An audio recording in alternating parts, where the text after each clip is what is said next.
Voces de la Nación, el podcast, tercera temporada. Descubriendo a los panistas, las historias y personas detrás de la política.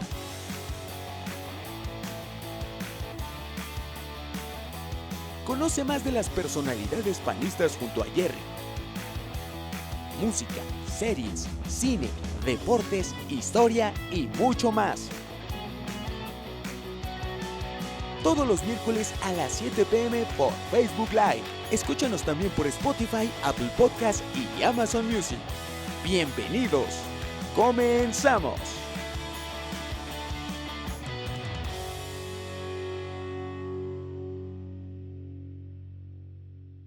¿Qué tal, amigos? Bienvenidos a otro podcast de Voces de la Nación de la revista La Nación. Yo soy Jerry y espero que se encuentren muy bien.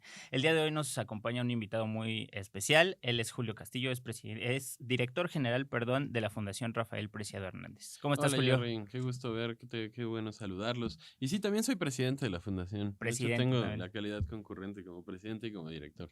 Así es. Efectivamente. Ajá. Y el tema que queremos platicar hoy es el tema de la plataforma. Ya Ok. estamos en primavera, encampañados, y queremos dar a conocer también un poquito más de lo que se trata la plataforma del PAN, ¿no? Han estado trabajando estos últimos años, porque han sido años en esta plataforma. Y primero que nada, ¿nos quieres contar, si gustas, qué es una plataforma, por qué se hacen las plataformas, Bien. para que Bueno, la nuestros... plataforma yo creo que es uno de los documentos más importantes dentro de cualquier campaña. La plataforma es el cúmulo de propuestas que va a presentar el partido o bien el candidato. Es uno de los pocos documentos que es obligatorio registrar junto con la candidatura. Es donde vienen los principales puntos a desarrollar en la campaña y en el caso de ganar el gobierno. En el caso específico de este año, pues hicimos dos plataformas. Una fue la comisión que se hizo a partir de las 3 secretarias generales del PAN, del PRI y del PRD, Okay. en donde por parte del PAN además participamos Fernando Rodríguez Doval y un servidor. Y ahí se hizo la plataforma del Frente, ahora sí que de Fuerza y Corazón por México, que es una plataforma en donde están los temas en los que coincidimos los tres partidos. Obviamente hay temas en los que no coincidimos, por eso se registran dos plataformas, la plataforma del Frente y la plataforma del PAN. En el caso específico de la plataforma del PAN, a mí me tocó presidir la comisión encargada de su redacción, una comisión del Consejo Nacional. Y debo decir con mucho orgullo que es de las comisiones yo creo que más importantes que ha tenido la historia del PAN. En la comisión estaban personas como Ceci Patrón, que era nuestra secretaria general, como Toño Rangel de Querétaro, como Cecilia Romero, expresidenta del PAN, como el doctor Héctor Jaime, que yo creo que es de los académicos, además de ser un médico muy importante. Más aportó Katia Bolio, que llevó todos los temas de diversidad, Juan Carlos Romero Hicks, exgobernador de Guanajuato y especialista en educación, en ciencia, en tecnología, Teresita Herrera, doctora de Michoacán también, don Luis Felipe Bravo Mena, expresidente del PAN, ex embajador, don Fernando Canales Clarión, exgobernador de Nuevo León, además de exsecretario creo que de Energía también y de Economía, Kenia López Rabadán, que domina muchísimos temas, en especial género, en especial todos los temas de justicia, Fer Rodríguez Doval, que también es de los académicos ahora sí que más matados del PAN, igual que Maggie Martínez Fisher, Laurita Esquivel, nuestra secretaria de PPM, encargada de los temas de mujeres, Gustavo Madero estuvo en nuestra comisión, expresidente del PAN, Mariana Gómez del Campo en los temas internacionales, Vero Sobrado, que también es de las matadas del PAN, de las que les gusta estudiar, arrastrar la pluma, estuvo Manuel Cloutier Carrillo, hijo del Maquillo, una persona muy avesada en temas de campo, en temas de economía, en temas empresariales. Estuvo Josefina Vázquez Mota, que Josefina, además de haber sido secretaria de Desarrollo Social y secretaria de Educación, es especialista en temas de niñez. Claro. Entonces con ella hicimos todos esos capítulos, los revisó muy generosamente. También regresó al PAN y estuvo con nosotros Jordi Herrera, que fue secretario de Energía en el gobierno de Felipe Calderón. También él contribuyó mucho a su parte de la plataforma, es muy profunda en los temas energéticos. Estuvo María Isabel Ortiz Mantilla Marisa, de Guanajuato, ahorita de hecho es candidata a diputada. Ella era la secretaria de Medio Ambiente en Guanajuato. Estuvo Jorge Lara, que yo creo que es el mejor abogado que tiene el PAN, temas de justicia, temas de Estado, todos esos temas que son muy importantes. Estuvo Rosa María González Azcárraga de Tamaulipas, que ella también está muy metida, de hecho era presidenta de la Comisión de Migración en la Cámara de Diputados. La migración es uno de los temas más complejos que hay en la actualidad.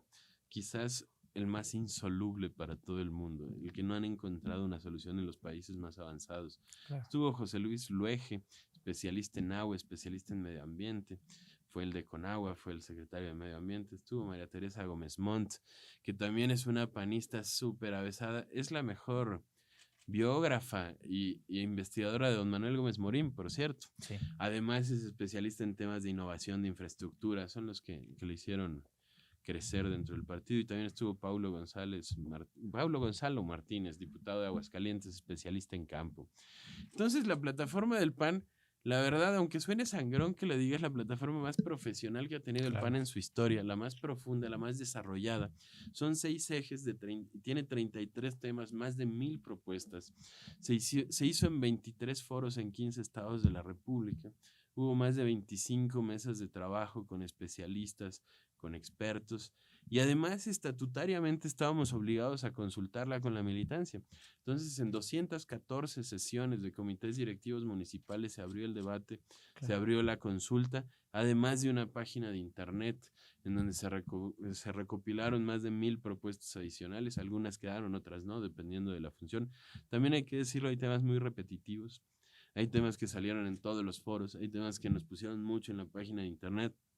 Por ejemplo, educación financiera y salud mental. Son 2 temas que no había foro que no salieran. Claro. Todo el tiempo los pidieron y obviamente vienen. Y ese fue el proceso de construcción de la plataforma. En medio año nos aventamos la gira por 23 estados, no, por 15 estados en 23 foros, y logramos hacer un documento sumamente profesional que además se presentó en 3 formatos distintos. El primero es el que tienes ahí, que es el que publicó La Nación, que es un resumen bastante profesional, bastante bien hecho.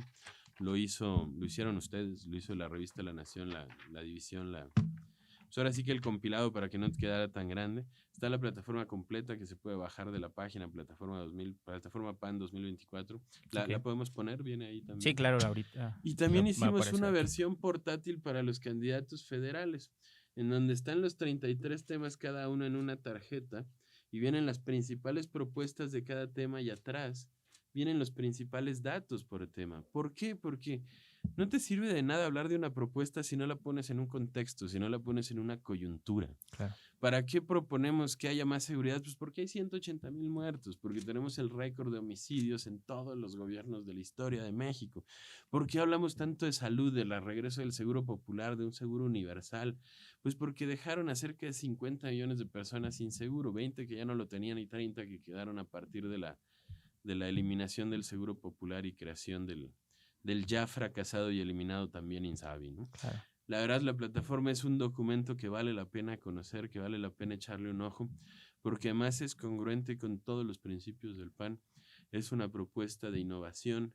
Vienen temas que en realidad nunca se habían tratado a fondo, temas como el indigenismo, temas como los adultos mayores. Nunca había habido capítulos específicos de una plataforma.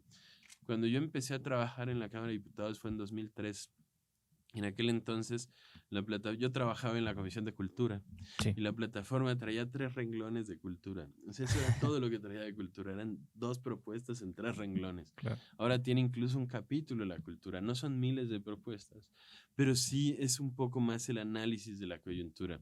Además, cabe mencionar que en la plataforma completa, la que tú tienes que hizo La Nación, son solo las propuestas. Sí. La plataforma completa tiene cada capítulo, cada uno de los 33 capítulos tiene un análisis inicial. Okay. De cómo están las cosas, las cifras, luego las propuestas y luego lo que le llamamos la mini plataforma, que es lo que se condensó en esta. Es como darle sentido a todas estas propuestas, ¿no? Porque ninguna propuesta funciona sin un contexto. Sí, claro. ¿Por qué quieres un seguro popular? Pues porque hay 50 millones sin seguro, porque se necesita, básicamente. Julio, a comparación, bueno, lo estoy pensando ahorita, a comparación del plan de gobierno, la plataforma es algo mucho más, la plataforma del PAN, a comparación del plan de gobierno del gobierno actual, obviamente no tiene punto de comparación. Me atrevo a decir que es la plataforma más completa que hay en el país de los partidos. Sí, sin duda. Pero también quiero enfatizar el punto en el que existen 2 plataformas. ¿Por qué existen 2 plataformas? Una de la Alianza y una del PAN. Y creo que hay muchos mitos acerca de esto. La gente se pregunta por qué hicimos la alianza desde un principio. Claro. Y creo que estas plataformas dicen el por qué estamos haciendo la alianza, ¿no? Porque en las cosas en las que coincidimos, que es, por ejemplo, la democracia, que es la más fuerte, que tenemos que defender en este momento, pues tenemos que ir unidos en esas cosas, pero no porque vayamos con otros partidos, vamos a dejar de ser el PAN y vamos a dejar de defender nuestras propias ideas. Es muy, muy importante el tema que dices, y si me permites extenderme un poco, Adelante, adelante. ya lo tendrás que editar después. No te Que preocupes. sale y que no. A ver, de entrada, hay que entender por qué podemos hacer una alianza. Hay que entender qué es lo que une al PAN, al PRI y al PRD en una sola propuesta que es la plataforma de alianza. Algo que es importante dejar claro es que ninguna propuesta de la plataforma de alianza, ninguna, va en contra de los principios y valores del PAN. No viene un tema como de aborto, no viene un tema de... O sea, no viene ningún tema que no sea incómodo. Claro. Ahora sí que en un ejercicio de conjunto, solo en lo que los tres coincidíamos estuvo. Y hubo muchísimos temas censurados, ya sea por el PRI, ya sea por el PRD, o sea, por nosotros. Entonces es una plataforma cómoda para los tres partidos en el aspecto de que solo está lo que nos une. ¿Por qué hay una plataforma del PAN? Porque además se tiene que registrar la del PAN. Tú mencionabas el plan de gobierno del actual gobierno. Ni siquiera es un plan. No hay un plan de gobierno, hay un plan nacional de desarrollo Sí. que en realidad es como una serie de metas. El finado, descanse en paz, Carlos Ursúa hizo un buen plan de desarrollo de inicio, pero fue censurado e hicieron otro, que fue el que se presentó y se aprobó, que en realidad es una cosa más llevada al romanticismo que a la cuestión práctica. Ahora, también se registra un plan de gobierno. El plan de gobierno que registró Xóchitl es el que se hizo a partir de las mesas de Enrique de la Madrid, que es otra cosa, ¿no? Es otra cosa más ejecutiva. La plataforma legislativa es del PAN, porque esta la va a defender el PAN desde la Cámara de Diputados y del Senado, gane quien gane, quede como quede. Este es nuestro credo. Esto es lo que vamos a defender.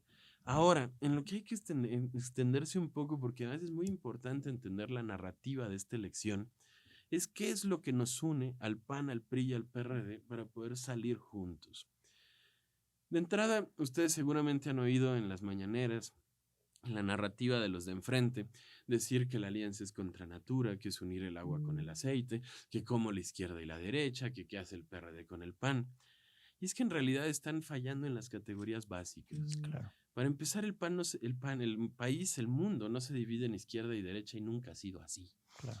Todo el mundo quiere casar estas categorías como las únicas categorías, pero eso es falso. Estas categorías nacieron en 1789 a partir de la Revolución Francesa, cuando unos se sentaron de un lado y otros del otro, y ahí nació la izquierda y la derecha. Claro, es como decir es blanco-negro, ¿no? Claro. Pues hay grises, hay una Y escala hay de una grises. Gama completa.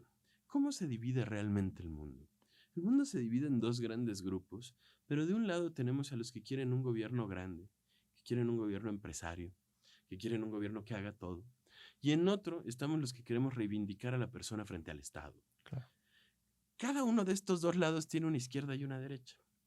Los que quieren un gobierno grande, ¿cuál es la izquierda? Pues es lo que se llama socialismo, es lo que se llama comunismo.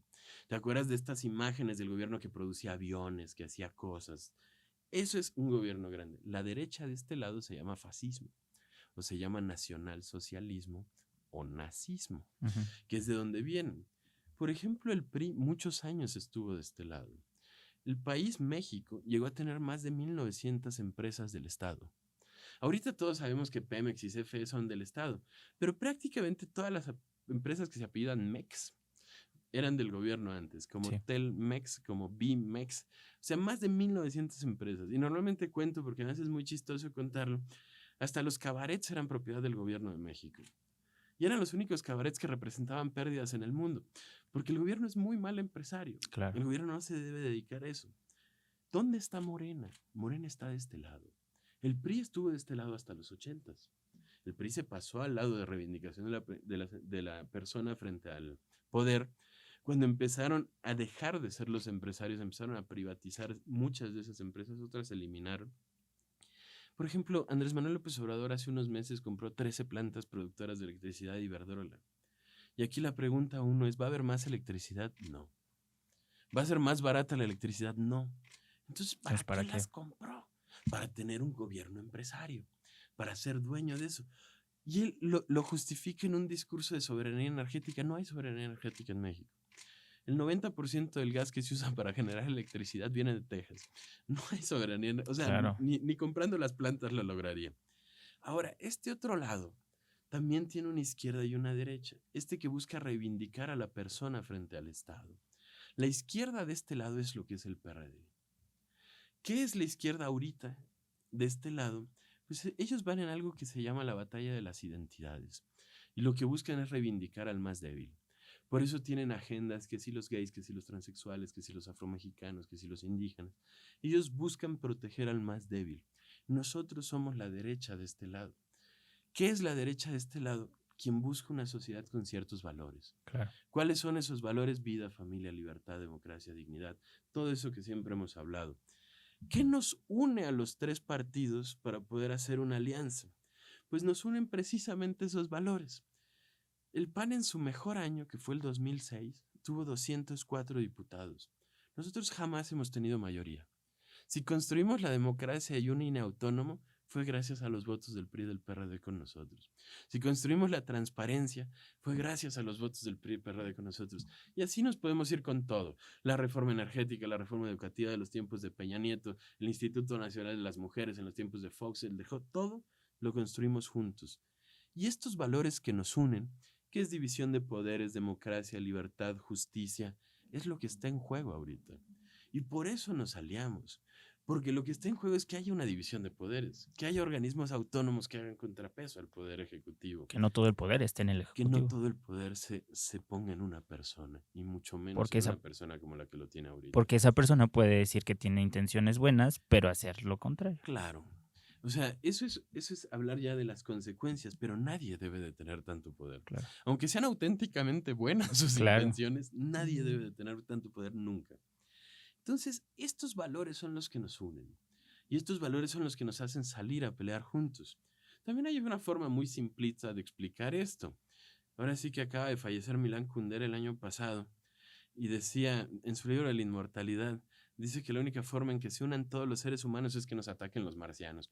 Y es más o menos eso lo que está pasando. Hoy en día no está a riesgo el PAN, está a riesgo México y su sistema. Claro. El sistema que construimos en 85 años casi de luchar por él, en 85 años de luchar por derechos, de luchar por libertades. Eso es lo que está en riesgo. Y por eso es muy valiente lo que hizo Marco Cortés, lo que hizo el Consejo Nacional, de atreverse a ir en una alianza con quien fue nuestro enemigo por más de 70 años. Claro. Nosotros aprendemos a hacer política con ellos también. Y también hay que decirlo, hay antecedentes de alianzas. En 1991 está la del doctor Nava, que es un personaje histórico en San Luis Potosí, que fuimos junto con el PRD, perdimos, por cierto. También ganamos Durango con el Negro Elizondo alguna vez. También, por ejemplo, aunque no es una alianza muy válida de decir, porque pues, todas las alianzas con el Verde sabemos que él se va con quien se vea fuerte. Y pues el 2000 lo ganamos en alianza con el Verde, con Vicente Fox. Antes del 2000, en el 88, con el pacto por la gobernabilidad con el PRI, después de la elección esta tan cuestionada, pues hicimos las primeras reformas a profundidad del PAN. Las reformas que permitieron la libertad religiosa, las reformas que permitieron un IFE autónomo en aquel entonces. Entonces eso fue una alianza de facto. A mi papá y a Diego Fernández de Ceballos le decían peyorativamente las ardillas porque se las vivían en los pinos. Si ellos se metían a los pinos era para poder hacer estas reformas y así cambiaron la libertad. Tan es así que la primera elección competitiva real en México fue en el 94. Fue la primera vez que hubo un instituto más autónomo. Fue la primera vez que hubo un debate. Bueno, 94 le podrías dedicar un programa a ese año porque es realmente un año que marcó a México. Pues es el asesinato de Colosio, el primer debate, Marcos, el ZLN, pasaron muchas cosas. Pero el punto es que no es la primera alianza ni la única. El Pacto por México es el mejor ejemplo de una alianza PAN-PRI-PRD. Porque las reformas del Pacto por México, la mayoría salieron de la persona que estaba en la silla donde yo estoy ahorita, que es de Juan Molinar Orcasitas. Él fue el que hizo la reforma energética, la reforma en telecomunicaciones, la reforma educativa. Salió de ahí. Entonces esa es una gran alianza por una agenda común.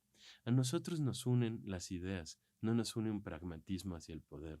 Nos une defender a México, no nos une simplemente buscar un proyecto electorero de una vez. Es eso lo que estamos buscando y por eso podemos ir aliados. Al final, como mexicanos, pues el fin es estar mejor todos y no dividir a la población. Claro. ¿no? Mucha gente se lo toma como, pues, como en los equipos de deportes, ¿no? Yo soy de este color y voy a ser para siempre de este color. El Claro. fin de todo esto es que todos estemos mejor y por Y eso eso incluso todas lo dice estas el PAN en acciones. sus estatutos, el interés superior de la nación.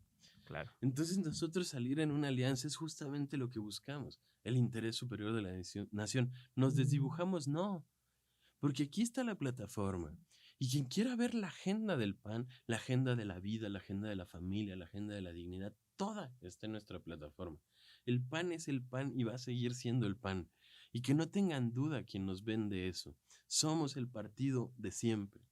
Ahorita vamos en una alianza por este fin electoral, por este momento, por esta coyuntura que nos exige buscar un cambio, un cambio de fondo. Además, tú lo decías ahorita, no es polarizar, es buscar estar mejor. Cualquiera que tenga 2 dedos de frente y haga un análisis mínimo de dónde está México, te va a poder decir las cosas van muy mal. En todos los rubros. No hay uno donde vayan bien. Y si ellos te dicen, te van a defender, oye, pero el dólar está bajo. ¿Pero por qué está bajo el dólar? Porque aquí tenemos 11% de tasa de interés. Es la tasa de interés más alta en el mundo. El mundo está entre el 3 y el 6%. Entonces llega algo que se llama capital golondrina, cambian sus dólares a pesos para invertir y ganan el 11% en CETES. sí, Y el dólar es una mercancía como cualquier otra, funciona por oferta y demanda. Como hay muchos dólares, salen baratos los dólares, claro. hay más oferta que demanda. No es un tema que la economía vaya bien, es que la tasa de interés está alta. Te van a decir, ¿qué es lo que ellos pueden presumir que les va a ir? Las pensiones de los adultos mayores, eso las instauró Fox. Ahorita sí las hicieron más grandes y llegó a más personas y ni siquiera estamos planteando quitarlas. De hecho, en la plataforma viene aumentarlas y bajar la edad. El otro día me decía, no es demagógico lo que estás diciendo. Desgraciadamente no lo es. ¿Por qué viene para grupos vulnerables bajar la edad? Porque la expectativa de los indígenas es mucho más baja que los demás. Claro. Entonces es una razón bien triste. También, ¿por qué podemos bajar la pensión? Porque la mala conducción de la pandemia de este país nos costó 4 años y medio a todos de expectativa de vida. O sea, hoy tenemos una expectativa de vida 4 años y medio menor que en 2018. Se pueden bajar las pensiones por eso, Claro. porque te vas a morir antes. Y es tristísimo decirlo, Claro, pero está claro. bien calculado, o sea, sí tiene una razón de ser. Y por eso todas estas razones que van a encontrar en estos documentos están muy bien justificadas. Totalmente. Una cosa muy básica para el PAN y prioritaria es el primer punto de la plataforma, que es persona al centro y tiene que ver con la dignidad de la persona humana. Claro. Entonces, ¿nos quieres comentar un poquito? El primer capítulo de la plataforma se llama Persona al Centro y es el que engloba prácticamente toda la agenda central del PAN. Empezamos con derechos humanos en un enfoque realmente funcional. Hay que recordar, mira, te va a sonar muy feo lo que te voy a decir, pero mucho de la plataforma es entender que ahorita empeoró el país. O sea, por ejemplo, viene a recuperar la Comisión Nacional de los Derechos Humanos como un órgano autónomo. Claro, Eso ya estaba. Ya era un órgano autónomo y funcionaba bien. Pero llegó Morena, le dieron en la torre, pusieron a un empleado de jefe y pues le quitaron la autonomía, le quitaron la funcionalidad, al grado que la titular dijo que se debería de cerrar hace unos meses. Entonces, ¿para qué te sirve un órgano así? Pues sí, si es así, para mejor nada. no lo tengas. Ahí era donde se defendía a los más pobres, a los ataques a derechos humanos, y ahorita no está funcionando así. Sirve para defender al poder. Es lo Claro. opuesto de la función. Entonces viene derechos humanos con este enfoque. Luego viene familia. Oye, Que, perdón, ajá. perdón. Por ejemplo, aquí en el tema de la Comisión de Derechos Humanos, pues ya sabemos que el presidente puede llegar y decir, oye, pues no, va a ser alguien de que es afín a mí. Entonces, ahí, ¿qué se hace? Poner más candados, me En realidad imagino, es reivindicar el respetar proceso. la ley, hacer que Ellos se rompieron respete. la ley. Si tú buscas la votación en YouTube, hay un voto perdido. O sea, ellos hicieron una ratificación totalmente ilegal. Y eso lo señala, creo que fue Kenia e incluso Sochi los que señalaron, esa votación está chueca y falta un voto. Lo hicieron a la mala. Y lo hicieron a la mala porque no cumplieron el primer requisito que hay, que es que no sea militante de un partido ni participe en una dirigencia. Pusieron una dirigente de Morena, que es hija de una antigua luchadora de derechos. Sí, pero no es ella. Estás Claro, hablando de una persona que está totalmente manipulada por el gobierno. Tiene que regresar a su autonomía. ¿Qué pasa aquí, Jerry? La democracia y la construcción del régimen democrático tenía muchos sustentos implícitos que no eran explícitos en la ley y nadie se había atrevido a romper. López Obrador rompió todos.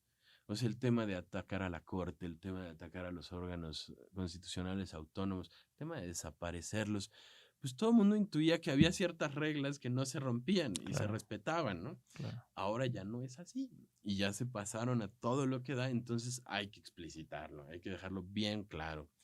El segundo punto después de derechos humanos, yo creo que es uno de los centrales del PAN, que es el tema de familia. Ahí es donde viene el sistema de cuidados, que lo dice mucho Xóchitl. Si nosotros tenemos un sistema de cuidados bueno, podría subir hasta 4 puntos el PIB. ¿Por qué? Porque estás hablando de todos los que cuidan a seres humanos que no pueden cuidarse solos, ya sean discapacitados, ya sean adultos mayores, ya sean bebés. Toda esa gente no cobra, toda esa gente no gana, toda esa gente no tiene seguridad social. Claro. Tenemos que llevarlos a un sistema. Luego viene jóvenes, que por cierto hicimos un foro muy bonito aquí con Débora en las instalaciones del CEN del PAN. Sí. Vinieron jóvenes de todo el país.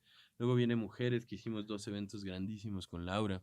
Incluso Xóchitl, desde que estábamos haciendo la plataforma, firmó el primer pliego petitorio de los 10 puntos de la plataforma en tema de mujeres. Luego viene el tema de niñez, que ahí sí me voy a permitir hacer una pausa. Es un Adelante. tema espantoso. Espantoso. México es el primer lugar de turismo sexual con bebés. La capital del mundo de sexo con bebés es Puerto Vallarta. Es como Tailandia en sexo con niños, nada más que Sí. con bebés. ¿Cómo crees? México, las cifras son para irte para atrás. Realmente es de miedo y no hacen nada por resolverlo. Como no votan, no los Claro. ponen, no atienden el tema y es un tema muy complejo y muy amplio. Aquí sí debo de decirlo, gracias a Josefina Vázquez Mota, es muy profunda la plataforma en este tema. Ella preside esa comisión en el Senado y la verdad es un gran elemento para entender los temas, es buenísima. Luego Ok. está adultos mayores, que le hicimos con Carlos Madrazo, hicimos foros virtuales, hicimos otro presencial. Quedó muy bien. Porque, ¿qué decía don Carlos Madrazo? Aquí ¿cómo se llama? Acción en Plenitud, Sí, claro. el director de Acción en Plenitud aquí del CEN. Pues él decía que las pensiones funcionan, pero eso solo te da miedo a no tener recursos económicos. Los adultos mayores también tienen miedo a la incapacidad y también tienen miedo a la soledad. Claro. Y esos son los 3 miedos centrales de los adultos mayores. ¿De qué hablamos en esta? No hablamos solo de una pensión, hablamos de dignidad en salud. ¿Qué pasa, Jerry? Te dan 2,700 pesos mensuales de pensión de adulto mayor. ¿Sabes cuánto cuesta una tomografía en la Ciudad de México? Cuesta entre 4 y 13 mil pesos, depende de dónde te la hagas. Sí. ¿De qué te sirve que te den una pensión si te lo van a quitar cuando no hay medicinas, cuando no hay análisis, cuando no hay doctores? Esto funciona ahorita como una tienda de raya de esas antes de la revolución, que te pagan con una moneda que solo puedes comprar en la siguiente Ahí mismo. ventanilla. Lo que hay que cambiar es eso, es darles derechos plenos. Viene personas con discapacidad. Tuvimos un foro en Aguascalientes con Liz Martínez, nuestra presidenta del PAN en la capital de Aguascalientes, que es una chava que tuvo un accidente muy fuerte hace unos años en carretera y quedó discapacitada. Hice un foro realmente precioso con personas de discapacidad motriz, de debilidad visual, auditiva. Es uno de los que más me impresionó estar ahí. La verdad es un tema de esos que duele cuando estás ahí. Entonces abordamos todos los temas, desde la inclusión hasta el empleo, accesibilidad a salud, accesibilidad a proteger sus derechos. Luego viene pueblos y comunidades indígenas. Ese también fue crucial, la ayuda de Arturo Hernández, el director aquí del espacio para indígenas y afromexicanos. Hicimos 2 foros, uno en todo el país, uno aquí presencial, trajimos gente, trajimos ahora sí que mayablantes y otro tipo y logramos analizar todo para dar visibilidad, para dar participación y para dar autodeterminación. Obvio, sin romper derechos humanos. Claro. Somos el PAN. A pesar de que estemos a favor de la autodeterminación de los pueblos, no podemos permitir que se vendan personas, no podemos permitir que se arreglen matrimonios. No puede ser un tema cultural eso, Claro. es un poco antes el derecho humano. Claro.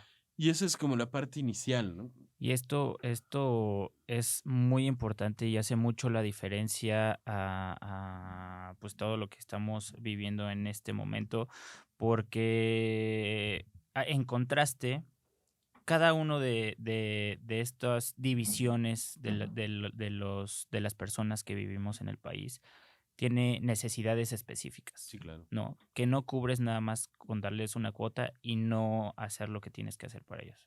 Eso es una visión de todo el proyecto. Así es. ¿Cuál es la diferencia entre una política como las que tiene Morena y una política como las que hacía el PAN? Claro. Una política pública. El PAN cree en las políticas subsidiarias. Morena cree en las políticas clientelares. La gran diferencia es la función de los recursos. No significa que el PAN no le diera recursos a la gente. Significa que se las daba con un fin. Claro. ¿A quién le daba becas el PAN? A los que tenían buenas calificaciones. No a los compas o a los siervos de la nación.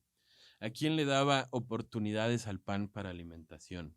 A las familias que tenían hijos y íbamos y pesábamos a los hijos y les hacíamos estudios. Y si iban bien los niños se les daba más apoyo, pero si iban mal se les quitaba, Claro. porque quiere decir que el apoyo no estaba funcionando. Eso es la diferencia de una política pública subsidiaria contra una clientelar. La clientelar das el dinero y ya no te importa que es de él, te liberas del problema. La subsidiaria lo que hace es buscar resolver un problema, no generar más. Ronald Reagan decía que un gobierno no debería medir sus logros a partir de cuántos beneficiarios de programas sociales tiene, Claro. sino a partir de cuántos salen de los programas sociales porque ya no los necesitan. Claro. Y esa es la forma de ver las cosas del PAN precisamente. Y además como persona, pues es mucho más da mucha más satisfacción poder realizarte, poder hacer Claro. lo que te gusta de manera profesional o de manera empírica y no depender de alguien más, ¿no? Tomar tus Claro. propias decisiones sin que lo tengas que gastar el dinero que te dan en las medicinas que te hacen falta, ¿no? La mejor política social es la que evita que la gente la necesite, la que genera que cambie. Ahora sí que el mejor apoyo social es un buen empleo. El gobierno no compra regalos y si los compra te los cobra de otra forma. Y normalmente te los va a cobrar más caro de lo que hubiera costado si te lo comprabas tú. Lo Claro. mejor es que la gente se pueda comprar sus propias cosas, que tenga un buen empleo. Y ese es otro capítulo, que es el Claro. tema de oportunidades para todos, el tema económico, que es bien profundo también. No sé si quieras tocar el tema. Muchas personas no les gusta el pan por la idea y es como un tabú de que no ven a las personas con diferentes ah, preferencias como personas humanas, pero creo que el centro de esto es la dignidad humana. De hecho, en la plataforma viene en el capítulo de derechos humanos. Hicimos también foros de diversidad. Y en realidad aquí lo que estamos buscando es que el punto central es que es persona, no importa su tendencia, su gusto o lo que sea. Claro. Dos, todos tienen que tener derecho al acceso a la salud. No puede haber una crisis de medicamentos. Y tres, no se puede discriminar a nadie. Esos son los puntos centrales. No es un tema central en la plataforma. Cuando hicimos la primer capitulado venía incluso con un capítulo, Claro, pero en la comisión sí me dijeron eso hay que ponerlo en derechos humanos en totalmente. lugar de ponerlo aparte y tienen razón y está bien. Yo quería inicialmente tener un capítulo, pero por algo quedó así y creo que está muy bien. Está incluido porque estamos hablando de dignidad. El problema de la diversidad sexual es que juega dentro de tres ejes, ¿no? Uno es lo que se asume, otro es lo que le atrae y otro es lo que nació, ¿no? Claro. Entonces hay mezclas muy ambiguas luego, ¿no? Es una persona que nació varón, que se asume mujer y que es lesbiana, ¿no? Entonces dices, entonces, ¿por qué no te quedaste siendo hombre si te gustaban las mujeres? Claro. Porque es diferente lo que te asumes. Claro. Son concepciones que se tienen que abordar. Aquí lo vemos desde el punto de la dignidad de la persona, lo vemos desde el punto de atención para todos, lo vemos desde el punto de que no se puede discriminar a nadie por ninguna razón, ya sea de diversidad, ya sea de raza, ya sea de lo que sea. Pero sea quien sea, necesita o sea, como necesidades básicas lo que está proponiendo el PAN, que Sí, le hace claro. falta en este momento al Claro. país y tienen que ver eso, ¿no? Y no es un tema de promoverlo, es un tema de que así debió ser siempre. Es un tema que se ha dejado de hacer. No se le dé lugar a las personas y las personas deben de estar al centro de toda política pública.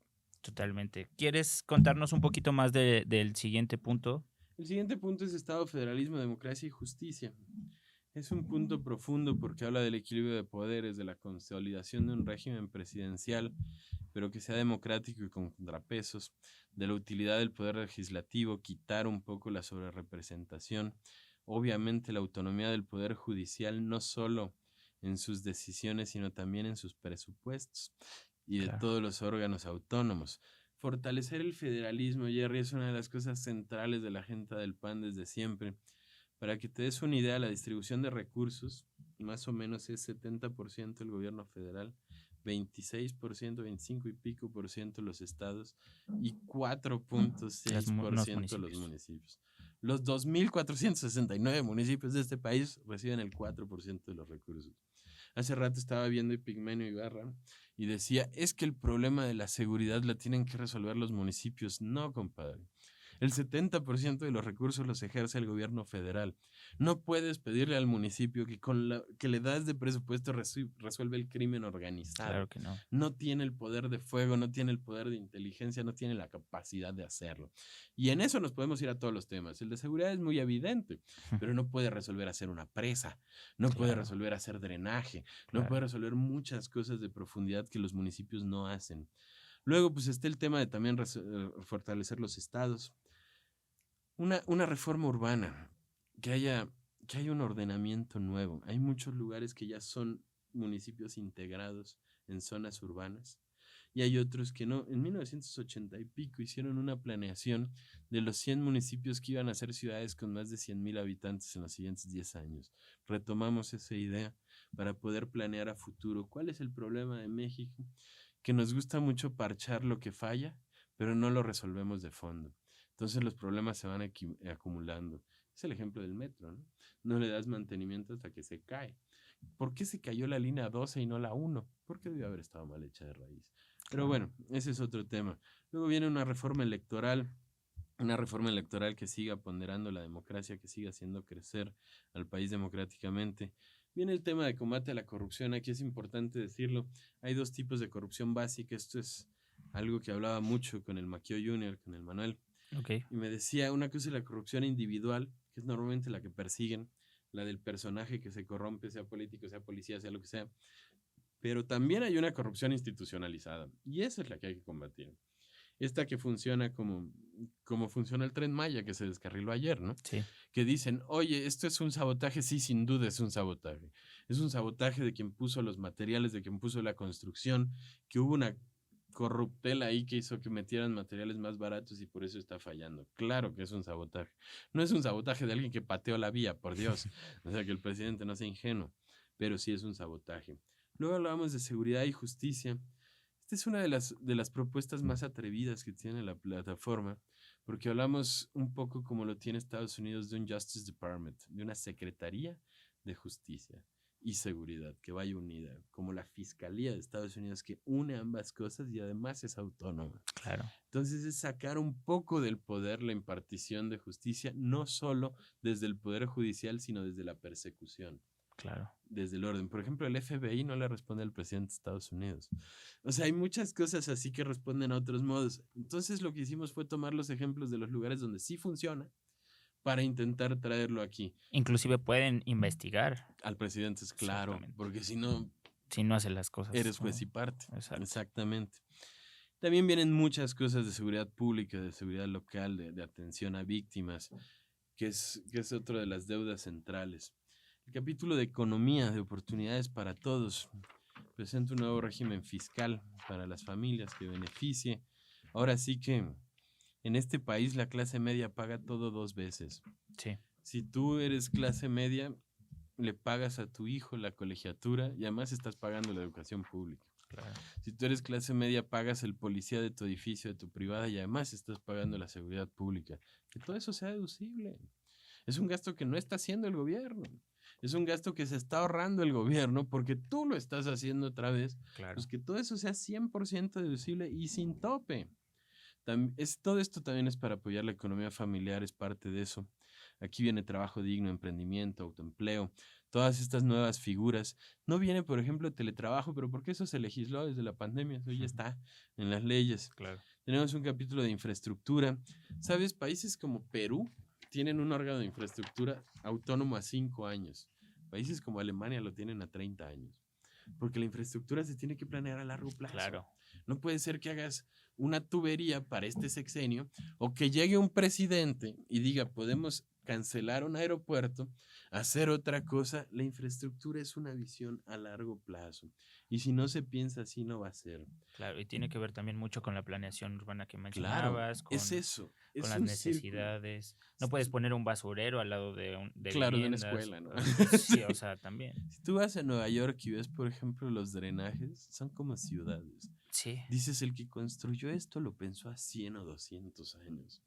Obviamente, cuando lo construyeron no lo necesitaban, estaba sobrado. claro. Pero un ejemplo mundial de distribución de agua es en Nueva York, porque fue pensado a largo plazo, no al cortoplacismo de resolver y ganar una votación. Y así debemos de empezar a pensar.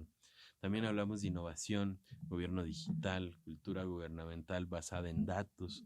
Todos estos temas que alguna vez vine a platicar contigo aquí de Big Data y De- aplicaciones de inteligencia artificial para Hay que la actualizarnos política. Eso es muy con buen la tema. tecnología, Ajá. sí. Luego está turismo. A ver, México, primer lugar de entrada de divisas, ahorita son las autopartes y los coches.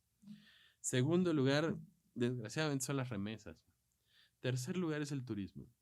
Si nosotros invertimos en infraestructura turística y lo hacemos bien, lo hacemos un área de inversión estratégica, puede convertirse en el primer lugar de acceso de divisas. Cuarto lugar, por cierto, es el petróleo. Entonces, el turismo está abandonado. ¿Por qué está abandonado? Porque el turista busca seguridad. Si no hay seguridad, no hay turismo. Son cosas básicas. Ese es un tema que también viene mucho en la parte económica de nearshoring. ¿Por qué no ha venido inversión a México? Bueno, si les preguntas a los del frente, te van a decir que creció 2.6% la inversión extranjera en México, y es cierto. Ahora, en otros países ha crecido 1.700%. En otros países de América Latina ha crecido 240%. ¿Por qué es la diferencia? Porque para que haya inversión tiene que haber tres cosas. Una es agua. El 72% del país está en sequía. Otra es electricidad. El sistema eléctrico está topado. Ahorita, si tú abres una empresa, una nave industrial, te van a decir que tú pongas los postes de luz, se los dones a la Comisión Federal y 6 meses después te pueden conectar a la electricidad. Además, esa es una área estratégica de política del gobierno. Por eso salió el PG a decir que podían pasar la inversión de Tesla a Hidalgo, porque solo ahí les ofrecieron electricidad. Claro. Pero Tesla endureció la pata y se quedó donde quería, ¿no? Esa es una parte política importante. Y la tercera es seguridad. Seguridad en dos rubros. Seguridad de que no te van a secuestrar, no te van a matar a la gente que trabaja en tu empresa. Y seguridad de que te van a respetar. Seguridad jurídica. Que no te van a estatizar. Que no te van a embargar. Y no tenemos ninguno de estos tres puntos. Si queremos resolver el nearshoring y la inversión, tenemos que resolver estos tres. Si ahorita hubiera electricidad, seguridad y agua en México, habría más de 1000% extra de inversión extranjera. Las inversiones que se han captado por el fenómeno, por el nearshoring, son inversiones que hacen las mismas empresas y crecen. Claro. O sea, por ejemplo, creció la Volkswagen, ¿no? O sea, le metió otros 1.700 millones de dólares. Pero no hay algo nuevo. Claro. Y eso es lo que está pasando. Luego está México Digital, que pues hablamos de toda la conectividad y la transformación. Ahora sí que lo que del otro programa, Sí. la red 5G, la utilidad del cómputo en la nube, la utilidad de las bases de datos, de la utilización de toda la tecnología. Y Luego, la coordinación de esto también. la ¿no? coordinación y Se tiene que utilización de legislar. eso. Eso nos deja fuera del mundo futuro. La verdad, yo soy un convencido de todas esas cosas, porque además lo veo. La inteligencia artificial está llegando a niveles ya muy locos. Y para poder ser competitivo en el mundo que viene, ahorita estaba con el director administrativo de la fundación. Le digo, mira, ponle al ChatGPT que dibuje a un chihuahua en una tira cómica desayunando, yéndose a su trabajo, y te hace toda la Sí. creación y además es libre de derechos. Sí. O sea, lo puedes meter a una revista, lo puedes meter a lo que quieras. Dices, híjole, la inteligencia artificial primero debió haber aprendido a lavar y planchar ropa, que es algo que no me gusta hacer. Que otras Claro. cosas, ¿no? Pero bueno. Luego de Sí. ahí viene un capítulo que fue trabajadísimo porque estaba Luege, porque estaba Marisa, porque nos ayudó Gabriel Cuadri, porque hay mucha gente que tenía muy claro el tema ambiental en la comisión. Y pues empezamos con agua, nos vamos a acción climática, nos vamos a biodiversidad. La verdad, si no empezamos a cuidar el país, no va a haber país después Es- que cuidar. Ajá. Exactamente, también debería de ser primordial Es primordial. porque en unos cuantos años o No, ya está décadas, pasando, Jerry. O sea, ese 72% de sequía no es en balde. así es. En este país se talan 7 árboles por segundo. Por segundo. Cuando me ¿Cómo crees? entregaron ese dato los investigadores de la fundación, les hice que lo rehicieran 4 veces porque era realmente imposible de creer. Sí, sí, sí. Y es así. En fin. Luego, pues la economía circular, que es todo este tema de la economía verde, que es todo esto del reciclaje, de la reutilización. Luego el tema de energía. El tema de energía es precioso cuando lo entiendes, pero es muy complicado. Existe Pemex, existe CFE. Ambos ahorita generan pérdidas. Pemex genera pérdidas especialmente en refinación. Cada barril de petróleo convertido en gasolina nos cuesta $35. Para que veas el promedio mundial, una empresa privada gana $10 por barril refinado. Ok. Brasil, que es un sistema similar al de México, una empresa estatal, gana $5. Nosotros perdemos $35 No. por barril producido. ¿Qué pasa además? El 30% de ese barril, o sea, de ese petróleo, se convierte en combustóleo, que es la sustancia más contaminante del petróleo. Si nosotros tuviéramos plantas coquizadoras en cada refinería, produciría solo 3% de combustóleo. Pero no, produce el 30%. Entonces López Obrador hizo un decreto para que la electricidad se produzca ahora con combustóleo. Y estamos realmente matando a las generaciones que vienen porque estamos Claro. generando la contaminación que no se había generado desde los 90. Es la basura. Es la basura en el aire. Sí. Es el tema de Tula, es el tema de Cadereyta, es el tema de todos estos lugares en donde para generar electricidad queman combustóleo, pero hay dos llaves, está la del gas o la del combustóleo. Lo que pasa es que el combustóleo no lo pueden vender en ningún otro lado. Hasta hace 4 años el combustóleo se podía usar en la industria marítima. Ahorita está prohibido en la regulación internacional usarlo hasta ahí. O sea, es basura. Lo que tienes que hacer es producir menos. Aquí en la Ciudad de México, donde estamos, si te fijas, ha habido contingencia ambiental unas 4 veces en el último mes y medio. Cuando yo crecía en los 80s, 90s, había algo que se llamaba inversión térmica y no íbamos a la escuela, así como la contingencia ahorita, ¿no? ¿Por qué dejó de haberla? Porque transformaron las plantas a gas.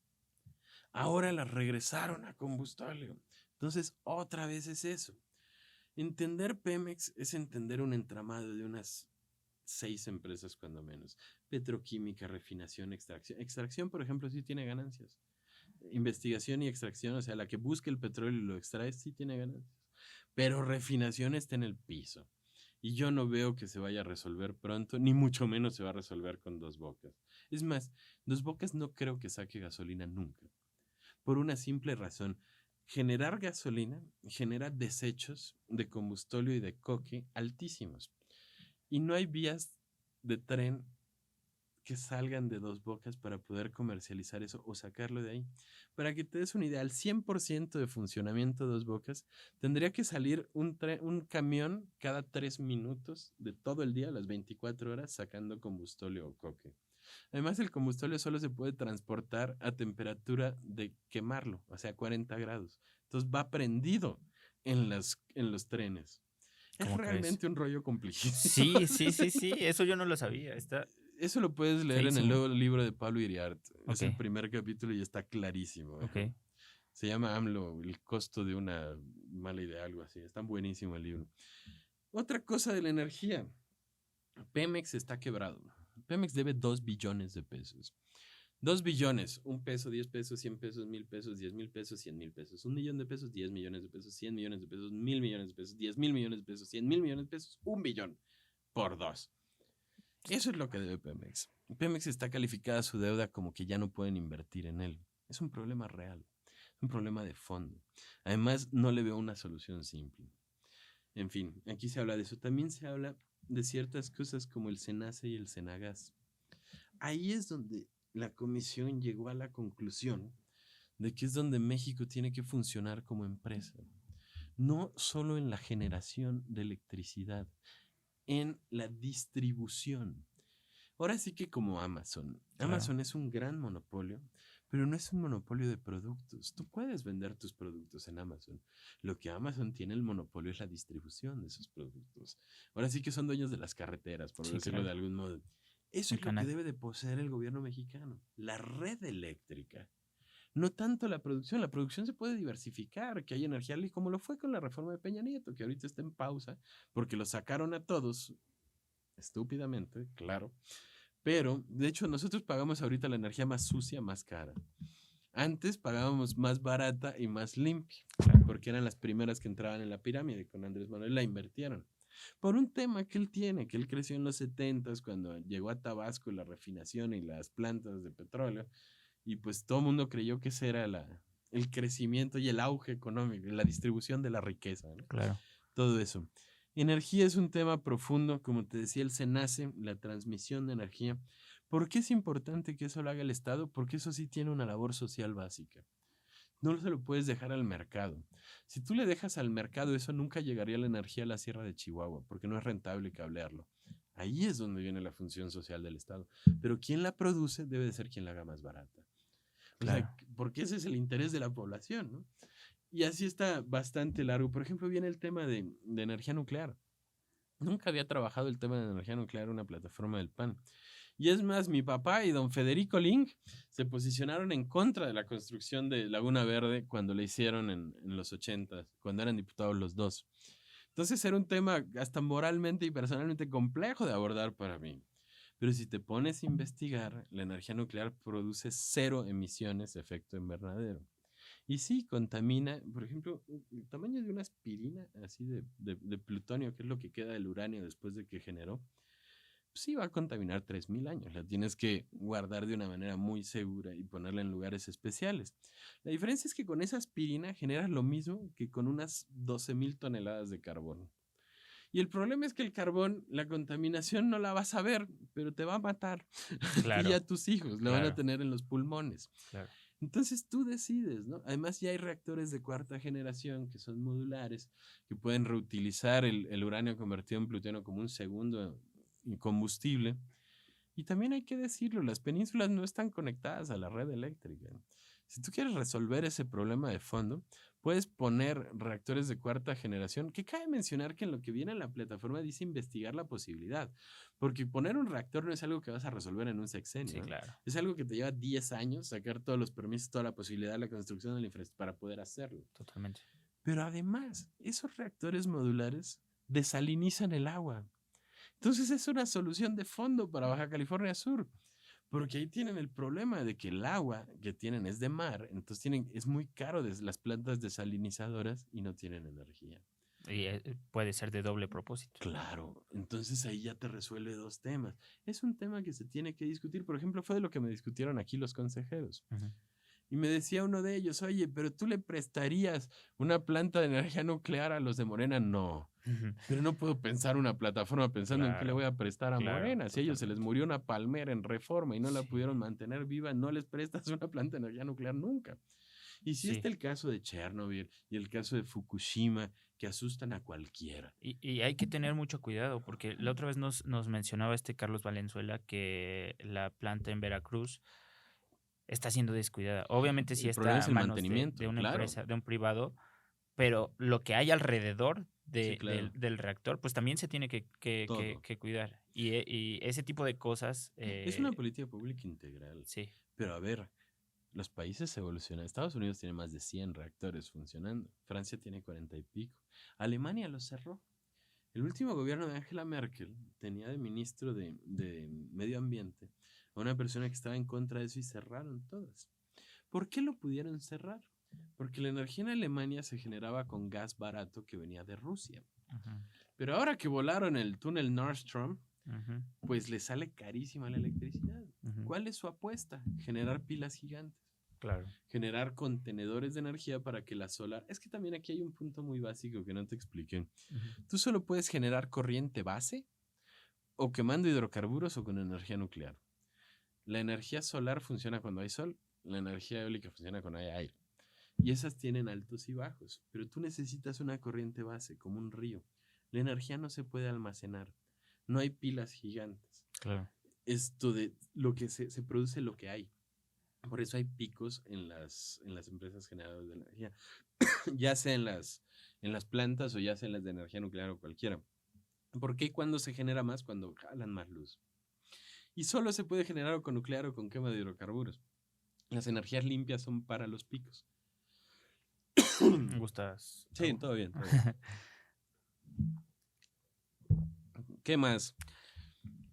Pues obviamente viene educación. Claro. Obviamente viene un capítulo súper profundo de salud. Ese fue el doctor Héctor Jaime. Así como la educación fue Juan Carlos Romero Higgs con Josefina y otros. Escuela Viva, Escuela del Centro. Echar para atrás todo el tema de nueva escuela mexicana.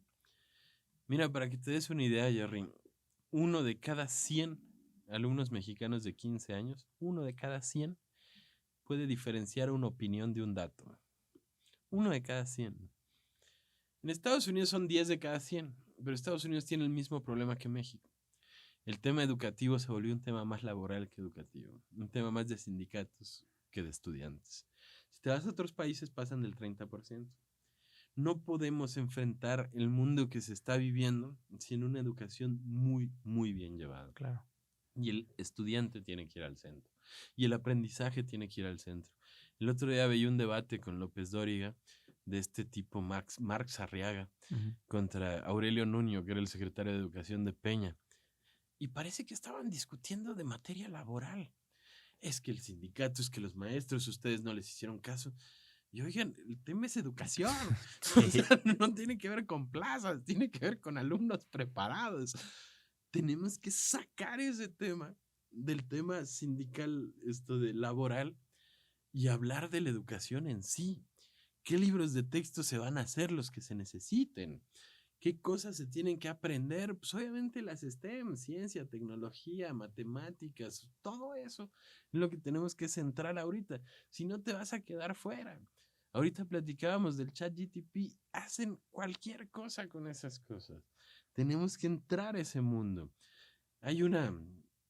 Desde inicios de siglo, se invirtió en algo que se llama economía del conocimiento. Entonces, normalmente medías los países a futuro a partir de cuánto producían, cuánto tenían. A partir del principios de siglo se inventó este concepto de economía del conocimiento y se miden a partir de cuántos patentes registran y cuántos derechos de autor registran, cuántos artículos de investigación, no de opinión, De cuántos investigación, papers, sí, claro. sí, de esos seriados, Científicos, sí, claro. se publican y estamos en el hoyazo. Los países que más han logrado salir de la pobreza lo han hecho porque invirtieron en este rubro, en economía del conocimiento. ¿Cuál es la diferencia entre Corea del Sur y México? Esa es la diferencia. Hace 20 años estábamos igual. ¿Por qué ahora ellos están allá y nosotros acá? Porque invirtieron en economía del conocimiento. Claro. Formar una generación para lo que viene. Obvio viene todo lo de seguridad social, combate a la pobreza, vivienda digna, que son cosas que no se han visto en México.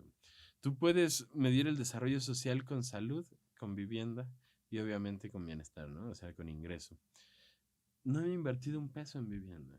Como todo en este gobierno acusaron que había corrupción en la construcción de vivienda social. Ahora no hay vivienda social. Y además tienen la cartera benzina más grande de la historia del país en Infonavit. Porque no cobran. En fin. Y luego pues está como en todas las plataformas. El último capítulo es el capítulo internacional. Claro. Otra cosa que no te dije es que en el económico, por ejemplo, empezamos con campo. El campo está abandonado también. Todos los programas sociales del campo los fueron retirando. Nos reunimos con campesinos, con agricultores, con productores. Es un problema real. Porque además tú dices, oye, hay sequía. Eso afecta a la flora, no a la fauna. Sí afecta a la fauna. Porque ahora en vez de poder sacar tu ganado a pastar, claro, tienes que pagar el forraje. Y eso pues hace que crezca el precio o bien que tengas que sacrificar más joven al ganado, que es lo que acaba pasando. Y tienes carne de menor calidad. Y así lo puedes ver desde las abejas y hasta las vacas, ¿no? O sea, claro, es un problema global en todo el medio. Y así pues cada tema tiene sus vicisitudes. Sería complicado explicarte todos, ¿no? Pero, por ejemplo, cultura viva. A mí me tocó estar en una reunión a principio del sexenio, cuando Mario Delgado era diputado todavía, en donde les aseguró a los cineastas en Zoom que no se iban a quitar los fideicomisos para el cine. 10 días después ya no existían. Y en esa reunión estaba Del Toro, estaba González, o sea, estaban los cineastas, ¿no? Sí. Y dices, este gobierno le dio la espalda a la cultura. De hecho, muchos amlopentidos son personas del medio cultural, como Susana Zabaleta, que venían de cierta visión de que, como AMLO lo veían de izquierda, iba a ser alguien que promueva la cultura y las artes. Eso no es cierto. Lo único que se invirtió, y se invirtió mucho y mal, fue en hacer Los Pinos un centro cultural. Ahí se ha ido el presupuesto de cultura. Todo lo demás se ha quitado. Los fideicomisos, el apoyo a creadores, y ni hablar de lo que pasó en pandemia. En salud no podemos tocar el tema de salud, sin hablar de que en México 1 de cada 168 personas se murieron innecesariamente. Si estamos hablando de unos 782,000 muertos por la pandemia. Es una deuda que tiene el gobierno con los mexicanos. Pesada.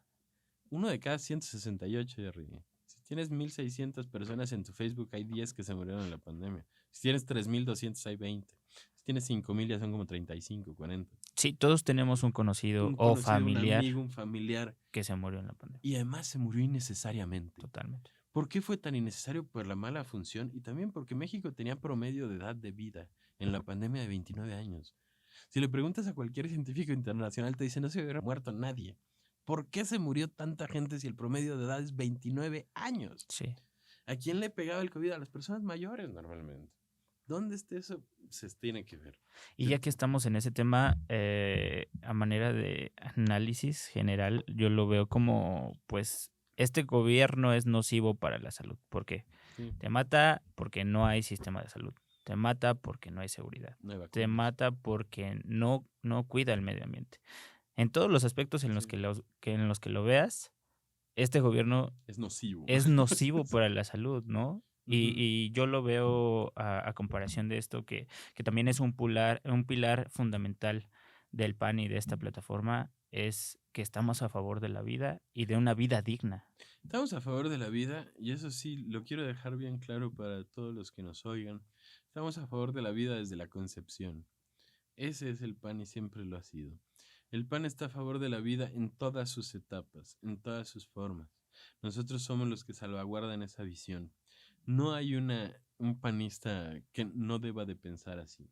Es una parte base. Y todas las propuestas de esa plataforma van alineadas a eso. Claro. Es vida, persona, familia, comunidad originaria. Y obviamente es el centro de todo para nosotros. A mí me da mucho coraje, y esto es a tema personal, que las personas defiendan más a los toros que a la vida misma de los humanos. Sí, eso es un tema dual. Por ejemplo, los toros también es un tema que se puede debatir, pero ahorita hay más empatía por los animales callejeros, por los perros callejeros, Claro. que por las personas en la calle. Claro, y es que hay que cuidarlos esa es a una todos, malformación totalmente. Porque de- a mí ni siquiera me gustan las corridas, ¿sabes? Claro. Y Ajá, hay que cuidar a los animales, pero primero y claro. como centro debe de estar la vida humana. Siempre. Siempre la persona. Por ejemplo, el tema de toros no viene en la plataforma. Porque nosotros no abordamos ese tema porque la verdad sí es una cuestión de libertad. Yo tampoco voy a corridas de toros, no me gustan. Pero tampoco creo que se deba de prohibir lo que no me gusta a mí. Si no, se tendrán que prohibir tantas cosas. De entrada, Claro. que le pongan piña a los tacos al pastor. Pero bueno, Claro. no es un tema de gustos. Claro. Es un tema de un mercado, de personas que lo ven como cultura, de personas como lo entienden como parte de su vida. Claro. Y la verdad, si prohibiéramos todo lo que estamos en desacuerdo, tendrían que estar prohibidas demasiadas cosas. Claro, totalmente. Y bueno, estábamos en esta última parte de... De México en el mundo. Sí. México en el mundo está dividido en dos partes. La primera es sobre migración y la segunda es sobre relaciones internacionales. La migración es uno de los problemas más sensibles del mundo que además ningún país ni evolucionado ha logrado resolver. Es un tema primero de derechos humanos, reconocer que todas las personas son personas antes que nada. Es un tema de robustecer los consulados mexicanos para proteger a los mexicanos que viven en el exterior. Es un tema de poder ofrecer papeles y dignidad a las personas que vienen de paso. Es un tema de no fomentar la migración hacia México si no tienes una respuesta. Es un tema de que no se te pueden... Por cierto, hoy que estamos grabando es el aniversario de los que se murieron en la estación migratoria de Chihuahua. Claro. A los 40 y pico, estos que estaban allá. Que dices, oye, pero cuando ustedes eran gobierno mataron migrantes. Sí, pero los mató el crimen organizado. No murieron incendiados en una instalación del gobierno federal. Estamos hablando de cosas muy distintas. Y aquí es un tema de respeto a las personas y también fomentar la migración de retorno. Claro. Hay muchos protocolos que se pueden usar, hay muchas cosas que se pueden hacer, pero sobre todo evitar la migración y no solo la internacional, también la nacional. Hay una migración interna tremenda por cuestiones de seguridad pública, por cuestiones de mafiosos, de crimen organizado tomando ciudades enteras y se va la gente. Hay que cuidar esos temas. Y en el último, pues el tema de la política exterior, si hablamos de la diferencia entre tener relaciones con América del Norte, con Asia, con América Latina, cómo tenemos ahora sí que una necesidad de mundo, no solamente de globo. ¿Cuál es la diferencia entre una globalización y una mundialización? Que la globalización ha sido económica y de crimen. La mundialización tiene que ser de derechos, libertades y justicia. No solamente podemos hacer tratados para intercambiar mercancías, tenemos que hacer tratados para muchas otras cosas. Xochitl lo ha dicho, de hecho, la primera precandidata en ese momento con la que nos reunimos como comisión fue Xochitl, cuando se instaló aquí arriba en la sala CEN. Y ella decía, el tema de energía, el tema de seguridad, se tienen que ver a nivel todo América del Norte. Claro. Si no, no va a haber cómo se resuelva. Y es cierto, son zonas complementarias. No hay las fronteras que unen a los países, pues en realidad solamente los dividen en su visión, ahora sí que identitaria. Pero pues los animales deberían de poder cruzar, la electricidad debería de poder cruzar, Claro. y la seguridad debería de ser igual de un lado que de otro. Totalmente. Es un tema necesario. En este nos ayudó mucho Mariana Gómez del Campo y su gente, que es presidenta de la OTCA. Nos ayudó mucho Luis Felipe Baumena, que fue embajador. Nos ayudó mucho Cecilia Romero, que fue comisionada de migración. Entonces tenemos una plataforma muy fuerte en temas. Totalmente, Julio. Llevamos, déjame decirte, 1 hora y cuarto y pues bueno, Es que esta... sí es un tema, la Sí, verdad. sí, sí. Vas a tener que acortarlo. No te preocupes. Justamente voy a eso. Y más que un resumen, fue una síntesis de Claro. la plataforma En algunos de sus que se temas, porque hay realizó. muchísimo más. Yo sí les invito a que la vean, a que la ojeen. Y si son candidatos, pues a que tengan sus tarjetitas para que puedan responder a cualquier problema. Si se fijan, yo ya medio me la sé de memoria, por eso puedo hablar con tanta fluidez de datos y de propuestas. Claro. Pero sí es un tema de que no es la primera vez que me enfrento a este tipo de foros o de entrevistas. ¿Sabes? Exacto. Si son candidatos, vean sus Ya las tarjetitas. debieron haber recibido Si todos los están federales y diputados locales también les mandamos. muy padres esas tarjetitas, Sí, muy innovamos. bien sintetizadas. Este es trabajo de la Fundación Rafael Preciado. Obviamente yo doy la Presúmenoslas. cara aquí como director de la fundación y Sí. como presidente de la comisión, pero este es un trabajo de muchísima gente. Totalmente. En Sonora tuvimos un foro precioso de nearshoring, en Veracruz tuvimos el de energía nuclear, tuvimos un chorro de eventos distintos, el de pueblos indígenas. Aquí en la Ciudad de México tuvimos una economía con empresarios, tuvimos visitas con todos los temas, mujeres, esto de fiscal, seguridad. Aquí incluso tuvimos un foro sobre el metro con la gente del PAN de la Ciudad de México.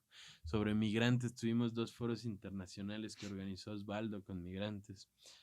Padrísimo de salud, hicimos 2 foros en Guanajuato, donde analizamos los sistemas de salud locales, cuáles funcionan, cuáles no, por qué. Hicimos otro en Guanajuato, todo esto lo hizo el doctor Héctor Jaime, obviamente, en donde se veían los dos lados, la parte de salud pública y la parte de salud privada, cómo se complementan en tema de mujeres. Hicimos reuniones de alto nivel de gobierno digital, de innovación. Tuvimos hasta foro con gente de videojuegos aquí arriba. Tuvimos que hacer muchas cosas para tener una propuesta además sustentada en cosas reales y que sean posibles, que sea plausible hacer. Ahora sí que cuando tienes mucho tiempo aquí en política, como algunos de nosotros, soy más dado a creer en lo imposible que en lo improbable, ¿no? Claro. Entonces hay que hacer cosas que sean posibles y que sean probables. No solo que sean ideas al aire, como resultaron todas las propuestas de campaña de López Obrador. Cosas que sean posibles y probables. Pues ahí está. Y pues bueno, como